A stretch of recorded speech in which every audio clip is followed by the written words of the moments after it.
Ahora entonces con nuestros temas. Ay, perdón, me equivoqué.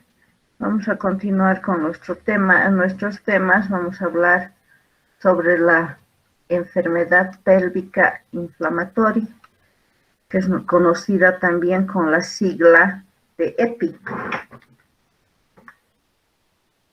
Entonces, esta enfermedad es muy importante en ginecología y obstetricia, ya que va a generar cuadros variados, desde procesos no complicados hasta síntomas muy severos, los cuales pueden incluso llevar a comprometer la vida del paciente y en algunos casos pueden incluso causarle la muerte. Definimos a la enfermedad inflamatoria pélvica como un síndrome clínico caracterizado por procesos inflamatorios e infecciosos que se encuentran a nivel del tracto genital superior. Al hablar del tracto genital inferior, entonces nosotros vamos a tener los diferentes lugares que pueden atacar los gérmenes. En un inicio, la enfermedad siempre se va a localizar a nivel del cuello uterino, ya sea a nivel del endo o exocervix, dándonos como consecuencia un flujo purulento. Del cuello, por vía ascendente, va a ir en primer lugar al endometrio. El endometrio, donde la infección se va a conocer con el nombre de endometritis, va a pasar al útero, miometritis, o ser una infección mixta que va a comprometer tanto al endometrio como al útero, y entonces conocemos como endomiometritis. La infección va más allá, no se queda localizada en el útero y va a atacar a los anexos. Hablamos de una anexitis cuando nos referimos a una infección que se ha presentado a nivel de los ovarios y las trompas. Normalmente no se puede en un examen ginecológico identificar si justamente es a nivel de la trompa o el ovario, por eso que denominamos con el nombre de anexitis. O, como había mencionado, va a atacar a trompas y ovarios, se conoce con el nombre de salpingo ovaritis. A ver, puede ir más allá, incluso la infección, la enfermedad pélvica inflamatoria, y conocemos con el nombre de peritonitis, que es una complicación ya grave que cuando está localizada a nivel de la pelvis se conoce con el nombre de pelviperitonitis. A nivel abdominal ya conocemos como una peritonitis difusa. Entonces es importante que nosotros evitemos que nuestra infección vaya avanzando tanto. Y una complicación muy grave es la tromboflebitis, donde el germen va a atacar la luz venosa, principalmente en pacientes que han tenido complicaciones en el puerperio, abortos sépticos, etc. La complicación más grave es que el trombo puede localizarse incluso a nivel del pulmón y producir la muerte de la paciente. Las distintas localizaciones, es una imagen no muy clara, pero que nos identifica que puede estar en el endometrio, en el útero, trompas, ovarios, en el cuello, etc.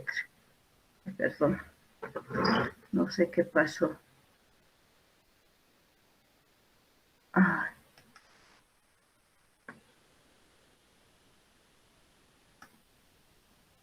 No sé qué, chicos, con mi pantalla.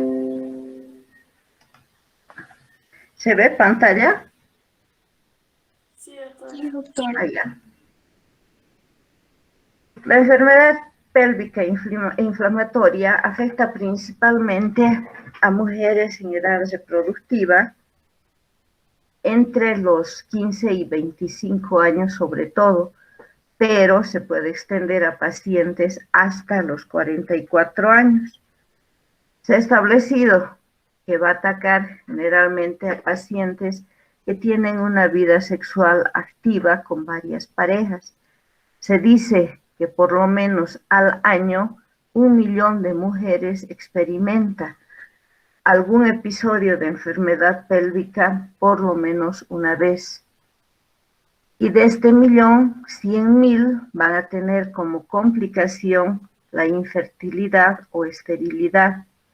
Tiene una incidencia del 3% y vuelven a contraer la enfermedad aproximadamente el 25%. Entre las complicaciones también es importante recordar que cualquier proceso inflamatorio pélvico nos va a llevar a las mujeres a embarazos ectópicos. ¿Por qué se presenta esta enfermedad pélvica inflamatoria? Sabemos que la mejor barrera de protección para el endometrio y el tracto genital superior está dado por el canal endocervical y prácticamente por el moco cervical, ese moco que se produce gracias a la acción de la progesterona.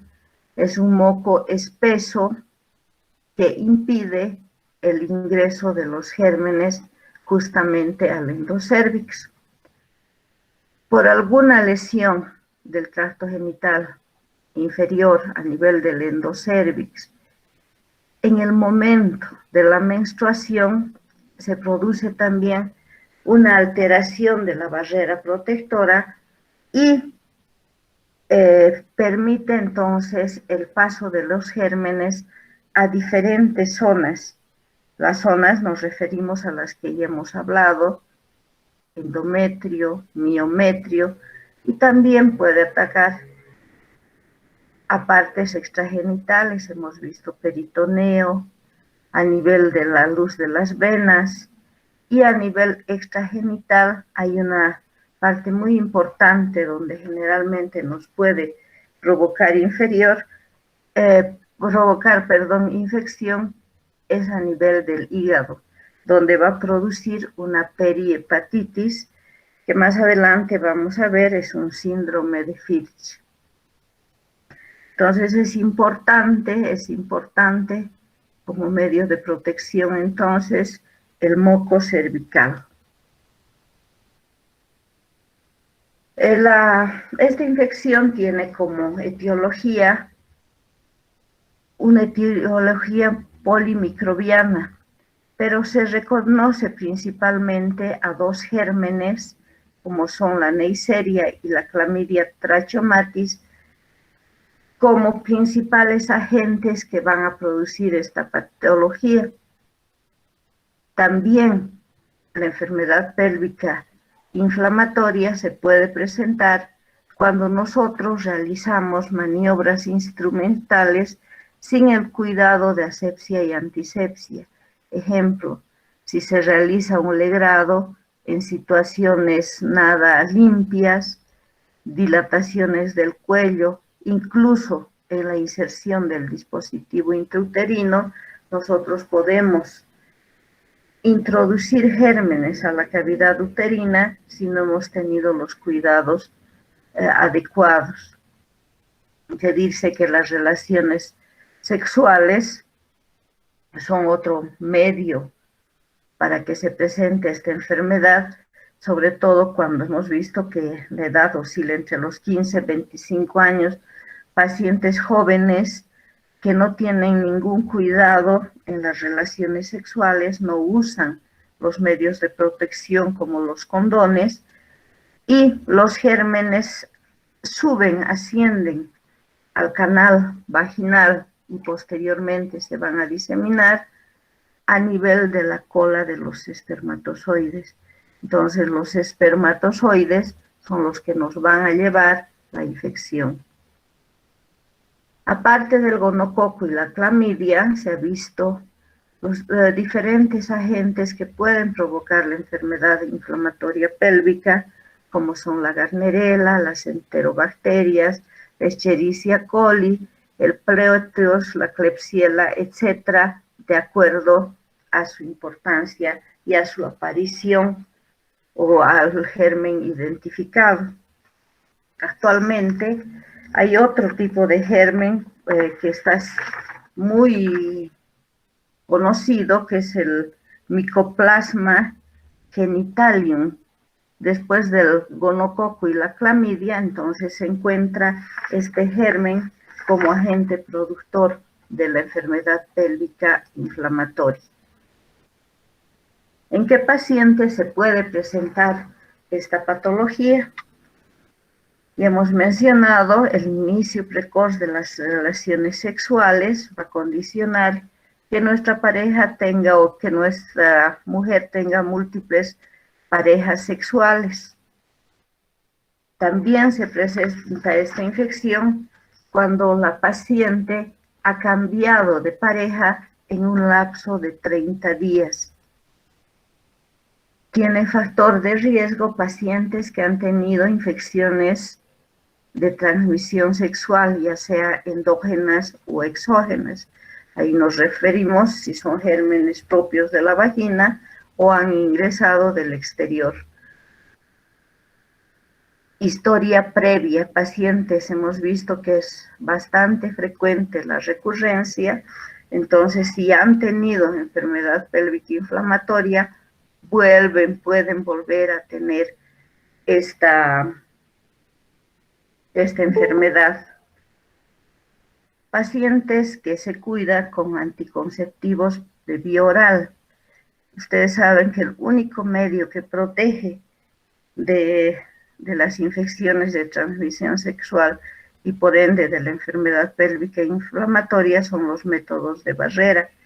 Entonces hay pacientes que al tomar anticonceptivos creen que ya están protegidas de cualquier tipo de infección de transmisión sexual. Eso es importante que nosotros recordemos a las pacientes. Le previene sí de embarazos, pero no de las infecciones.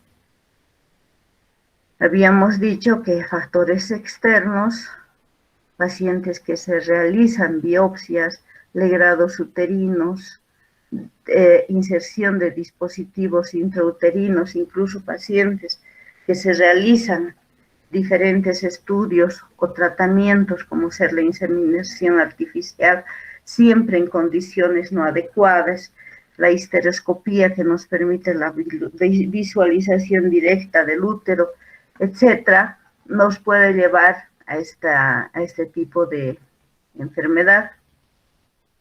Las duchas vaginales. Las pacientes creen que al hacerse las duchas están protegiéndose incluso de las enfermedades de transmisión sexual. Más bien es un factor que va a predisponer a estas y a la enfermedad pélvica inflamatoria. Una imagen de pacientes que tienen múltiples parejas, del uso de anticonceptivos. La enfermedad pélvica inflamatoria se clasifica en crónica y aguda. En crónica generalmente se va a presentar en pacientes que cursan con cuadros como la tuberculosis o infecciones producidas por parásitos u hongos. La aguda generalmente se presenta cuando la infección se ha producido por agentes exógenos como es la clamidia o la neisseria, o endógenos como puede ser el caso de una infección producida por la Gardnerella. También tenemos enfermedades pélvicas inflamatorias según su evolución y artrogénicas, es decir, aquellas que son provocadas por el médico, como habíamos mencionado, por legrados, inserción de dispositivos intrauterinos, etc. Según su origen, la enfermedad pélvica inflamatoria puede ser primaria, donde la infección es ascendente. Va a ir del cérvix y va a irse a localizar a cualquier parte del tracto genital superior, o va a ser secundaria por contigüedad, es decir, una peritonitis por una apendicitis puede también provocarnos una enfermedad pélvica inflamatoria. Y según su cuadro clínico, entonces vamos a clasificar en estadio 1, donde existe inflamación a nivel de las trompas, pero que no existe ninguna reacción peritoneal. Es la enfermedad pélvica más leve, que a veces cuando es producida por la clamidia es silenciosa. El estadio 2, ya la inflamación a nivel de las trompas y los ovarios produce una reacción peritoneal, entonces la paciente va a sentir en primer lugar el dolor que se ubica a nivel del hipogastrio. En el estadio 3 ya se presenta un absceso que puede estar localizado generalmente a nivel de la trompa o en la parte central de los ovarios.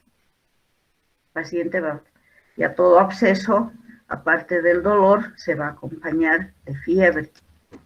Y en el estadio 4, donde ya ha comprometido a órganos que se encuentran en la pelvis y nos da una peritonitis difusa.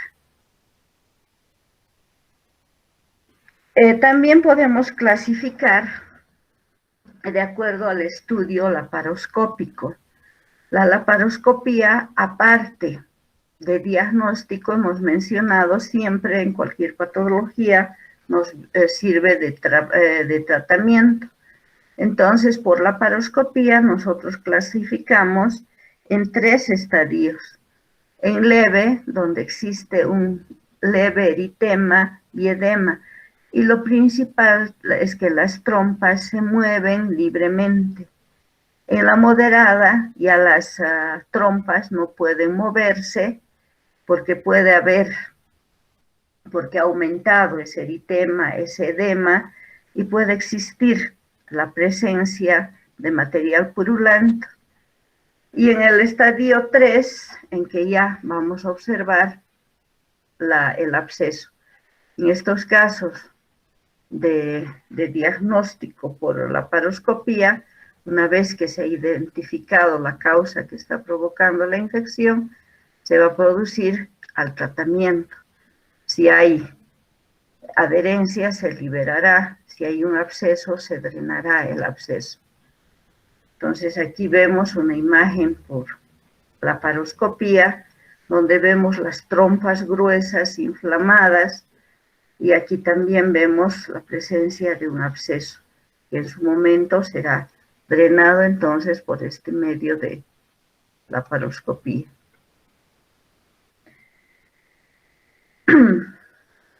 Existen 3 vías de propagación para la infección pélvica inflamatoria.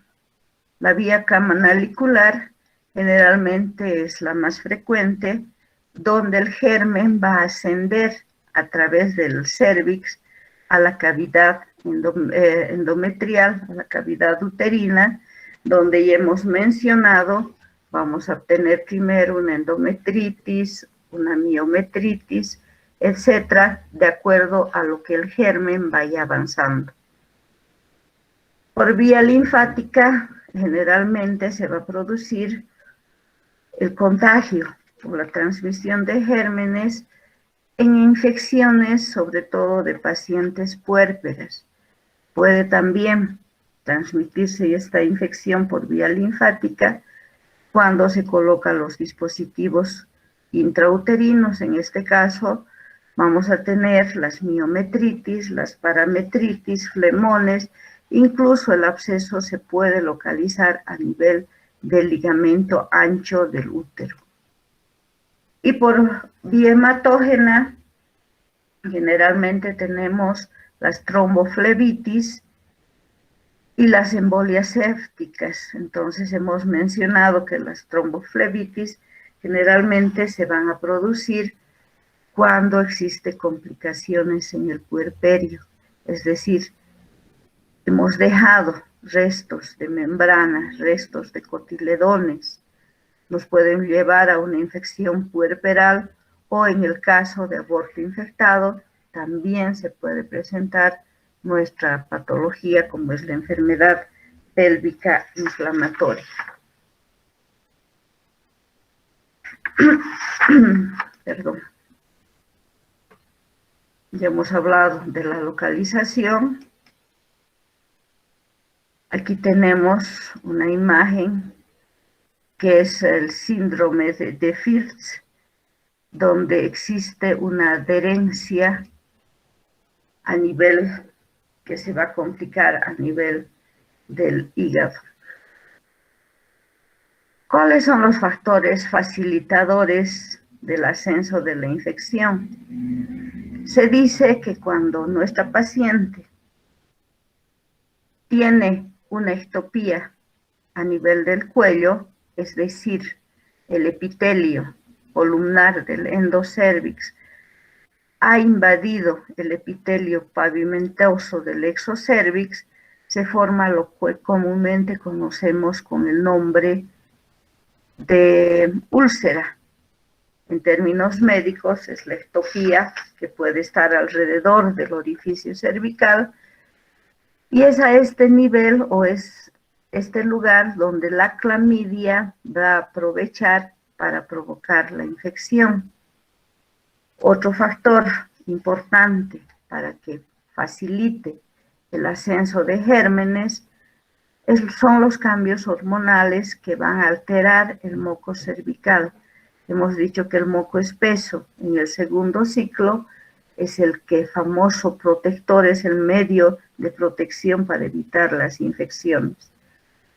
Y la menstruación que ya hemos tocado también, a pesar de que son milímetros que se abre el orificio cervical interno para facilitar la salida de la sangre menstrual, es en este momento donde aprovechan los gérmenes para atacar el tracto genital superior. La sintomatología es muy variada o también, como habíamos mencionado, puede ser silente, sobre todo cuando la infección se produce por la clamidia trachomatis, que generalmente va a dar la sintomatología después de los 7 a 21 días de que se ha producido el contacto. El principal síntoma es el dolor, que se presenta generalmente a nivel del hipogastrio y se puede irradiar incluso a la región dorsolumbar. Este dolor abdominal se presenta en el 95% de los casos. El flujo, la secreción vaginal amarillo verdosa, purulenta, maloliente, también es importante observar en estas pacientes en un examen ginecológico. Fiebre que oscila por encima de los 38 grados centígrados, náuseas, vómitos que acompañan también a estos otros síntomas. En el examen nosotros vamos a observar o la paciente va a sentir dolor al movilizar, ya sea lateralmente o en sentido posterior, antero-posterior al cuello, y si nosotros palpamos ese útero, la paciente chilla de dolor. Entonces, en nuestro examen siempre va a haber dolor tanto en el cuello uterino como en el útero. Y existe una triada sintomatológica muy precisa en la enfermedad pélvica inflamatoria, que es el dolor, que ya hemos mencionado, la fiebre por encima de los 38 grados y la leucocitosis en un examen de laboratorio. Entonces, con estos 3 signos y síntomas, nosotros podemos diagnosticar la enfermedad pélvica inflamatoria. Existen criterios que nosotros llamamos como los criterios de Sweet. Los criterios de Sweet se basan en signos y síntomas que va a tener la paciente y nos van a servir para hacer un diagnóstico de la enfermedad pélvica inflamatoria. Aparte de los criterios de Sweet, nosotros vamos a diagnosticar la enfermedad pélvica inflamatoria por las manifestaciones clínicas, por nuestro examen ginecológico bien realizado y por los exámenes de laboratorio, donde nosotros vamos a tomar, como hemos visto en la enfermedad pélvica inflamatoria, vamos a pedir un examen bacteriológico, vamos a pedir IgG, IgM para la clamidia. ¿Y cuáles son los criterios de Sweet que nos ayudan a diagnosticar la enfermedad pélvica inflamatoria? Hemos mencionado que para diagnosticar la enfermedad pélvica inflamatoria tienen que existir los criterios mayores y por lo menos un criterio menor. Entre los criterios mayores tenemos la presencia del dolor en mi abdomen o en hipogastrio, el dolor a la movilización del cuello y dolor a la palpación de los anexos.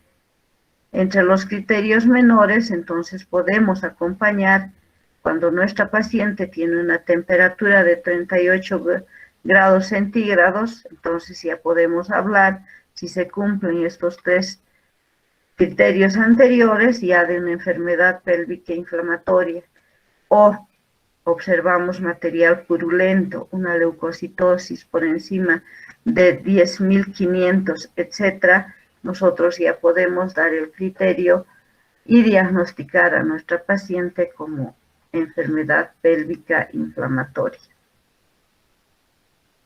La ecografía es un estudio muy importante que nos va a servir sobre todo en casos de que nuestra enfermedad pélvica inflamatoria ya esté complicada, con abscesos, donde nos va a decir exactamente dónde está localizado el absceso, si a nivel de la trompa, del ovario, etc.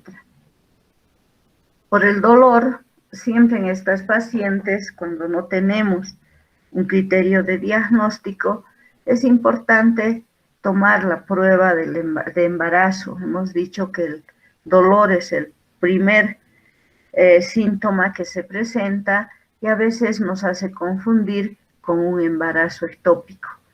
En un estudio, en una enfermedad pélvica inflamatoria, entonces esta prueba nos resultará negativa. La eritrosedimentación es acelerada, la proteína se reactiva también cuando pedimos un estudio de laboratorio, está elevada.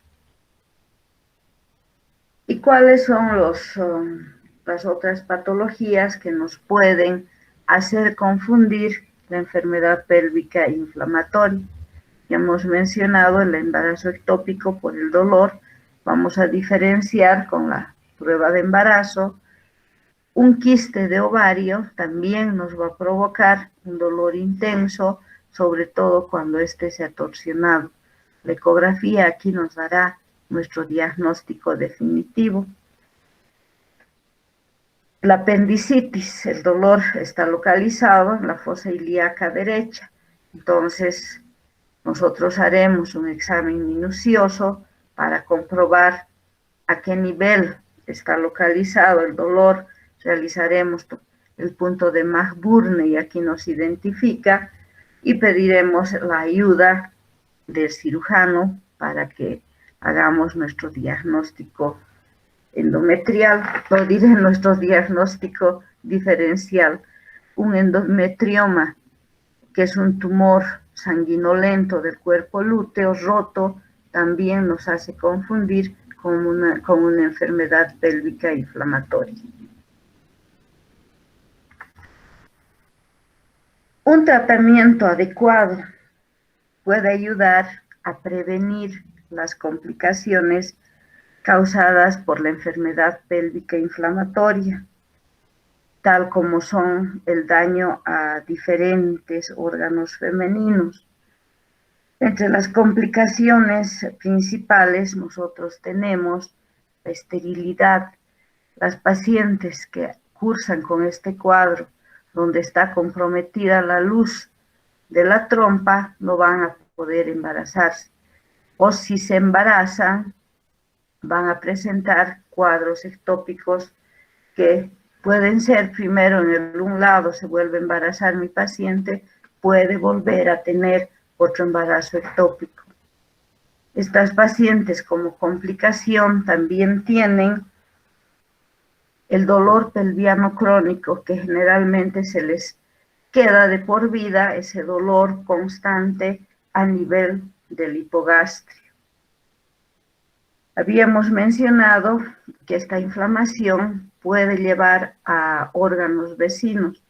En este caso, se produce una inflamación a nivel de la cápsula hepática y es conocida como el síndrome de Fitz-Hugh-Curtis.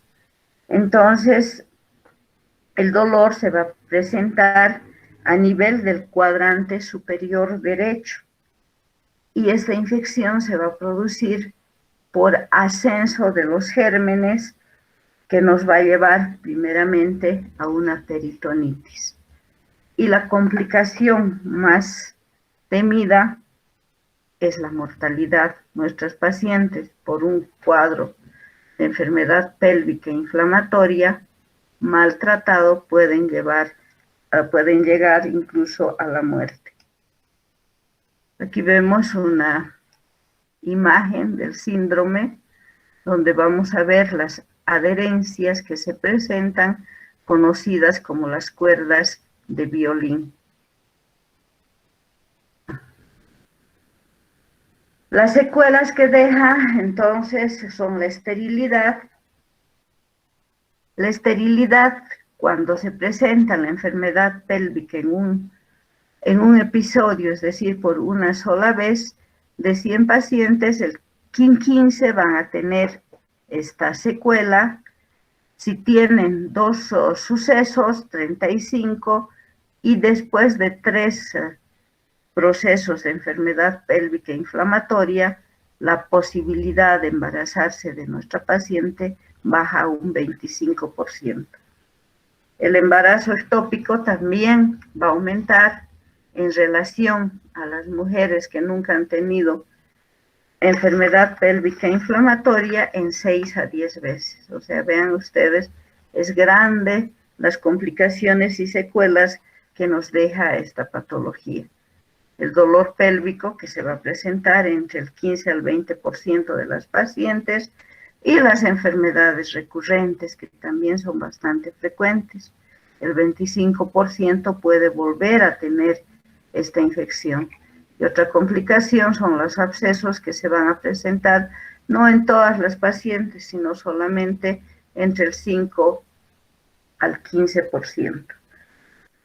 El tratamiento, una vez hemos diagnosticado, presenta diversos objetivos. En primer lugar, nosotros, para ver si vamos a realizar un tratamiento oral o vamos a internar a nuestra paciente, debemos estadificar, ver si se trata de una enfermedad leve o una enfermedad inflamatoria pélvica grado 2, 3 o 4, para luego poder internarla. ¿Cuándo vamos a internar a nuestra paciente? Vamos a internar cuando nuestra paciente ya se encuentre, tenga una enfermedad pélvica inflamatoria en la que existe ya compromiso peritoneal de las trompas, existe un compromiso, un absceso a nivel de trompas o ovarios, o existe una peritonitis generalizada, o cuando nuestra paciente que está recibiendo tratamiento por vía oral no responde al tratamiento con antibióticos, o cuando se sospecha, yo he dado el tratamiento y mi paciente no cumple o tenemos la sospecha de que no está tomando la medicación que se le ha prescrito, perdón.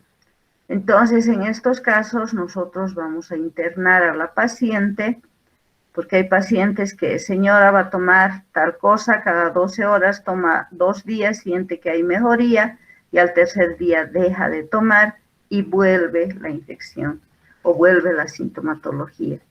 Vamos a internar a nuestra paciente cuando la temperatura es superior a 38 grados centígrados y se acompaña también de náuseas, vómitos o no tolera los alimentos por vía oral. Peor, va a poder tomar los medicamentos. El objeto del tratamiento de la enfermedad pélvica inflamatoria es la eliminación, la curación de la infección aguda, de la eliminación de los síntomas y sobre todo de dejar secuelas a nuestra paciente. Entonces, una vez realizado el diagnóstico, nosotros debemos hacer el tratamiento respectivo. Tenemos diferentes tipos de tratamiento donde siempre se aconseja que la antibioterapia sea combinada. Podemos utilizar en el régimen A la cefotixina, 2 gramos más el probenecid, o podemos utilizar cualquier cefalosporina de tercera generación. Siempre añadimos en la enfermedad pélvica inflamatoria la doxiciclina 100 miligramos 2 veces al día, es decir, cada 12 horas, y nuestro tratamiento debe prolongarse por 14 días. En el régimen B utilizamos la ofloxacina más la clindamicina o el metronidazol, cada 12 horas por el espacio de 14 días. Ay, se me fue estas. No sé qué pasó, pero ya hemos hablado. Podemos utilizar en pacientes que están embarazadas, la ciprofloxacina 250 miligramos, podemos utilizar el metronidazol 500 miligramos cada 12 horas o la doxiciclina 100 miligramos vía oral cada 12 horas. En pacientes que presentan el dolor crónico, pacientes que no pueden controlar ese dolor, utilizamos 1 centímetro de procaína al 1% por vía endovenosa. ¿Para qué nos sirve? Nos bloquea la conducción nerviosa, previniendo el inicio y la propagación del impulso nervioso, y de este modo damos alivio y mejoramos la calidad de vida de la paciente. Y como hemos visto que esta patología se va a producir por gérmenes exógenos, principalmente clamidia y gonococo, es importante también realizar tratamiento a la pareja o a los contactos que haya tenido la paciente.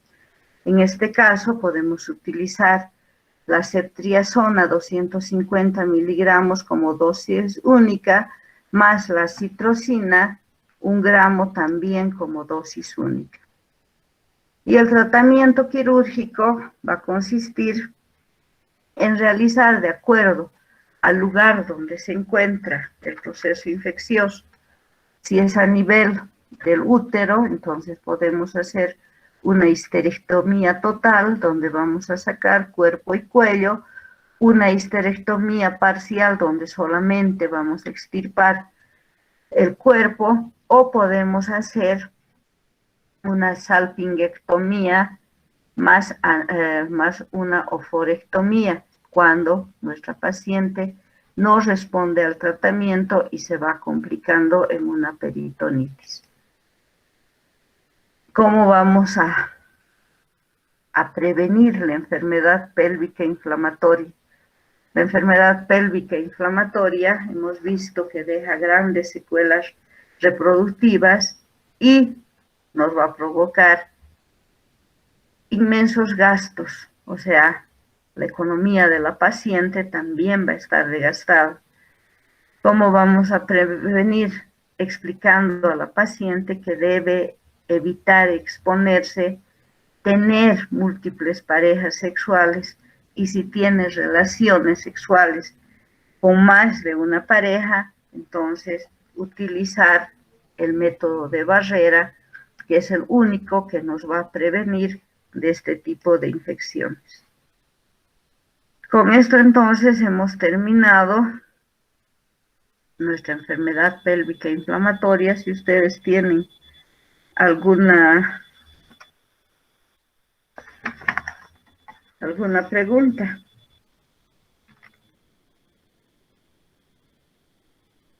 Bueno, entonces chicos, nos vemos el día miércoles. Que tengan mañana un bonito día. Feliz día del estudiante, del amor, de la primavera. Nos vemos el miércoles, chicos. Hay del médico también, por si acaso, ¿no? Gracias, doctora. Chao, chicos. Gracias, doctora, igualmente. Hasta luego, doctora. Chao, chicos.